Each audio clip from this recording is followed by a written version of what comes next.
فاسألوا أهل الذكر إن كنتم لا تعلمون.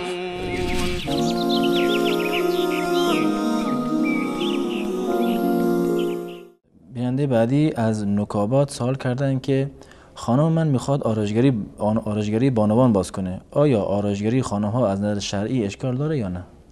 بفهم.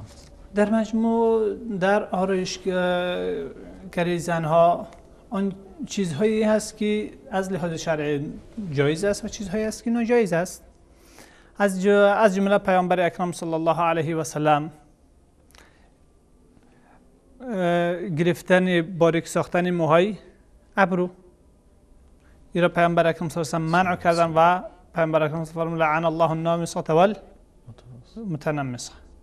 کسی که می رود به خاطر این کار، کسی که این کار را انجام می دهد، آرایشگر و آرایش کننده، هر دویشان لعنت کردن که به این حساب بوده باشد. و همچنین والمتفلجات للزینه، زنهایی که دندانه هایشان را یعنی با کمی کم کردن از اطراف دندانه ها اونها را به میانشان فاصله ایجاد میکنن تا اینکه یک نوع آرایش و زیبایی بیشتر برایشان پیدا شود. ایرا هم پیامبر اکرم صلی الله علیه و سلم ممنوع قرار دادن و به انجام لعنت فرستادن.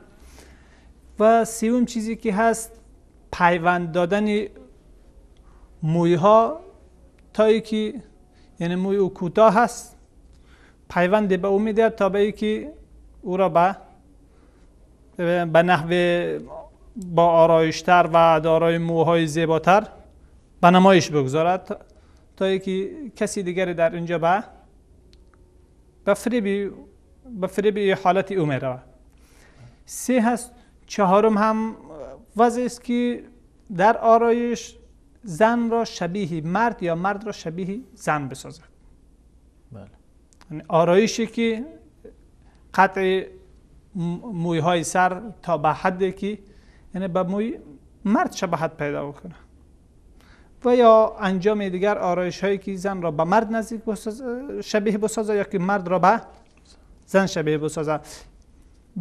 این چیزهایی است که در آرایش ممنوع قرار داده شده. در غیر او گرفتن موی اضافی روی هست و آرایش های دیگری که هست. همه از اینها انشاءالله الرحمن اشکال ندارد و با اجتناب و با پرهیز از وارد شدن به موارد نامشروع و نادرست که پیامبر اکرم صلی الله علیه و سلم انجام دهنده های هر چهار اونها را لعنت فرستادن و لعنت پیامبر اکرم صلی الله علیه و سلم هم دعای لعنت اونها چیزی کم و اندکی نیست. در غیر او موارد دیگری که آرایش میکنن هیچ نوع اشکال انشاءالله وجود ندارد. بله یک چیزی دیگری هست اینجا که فعلا افزایش شده،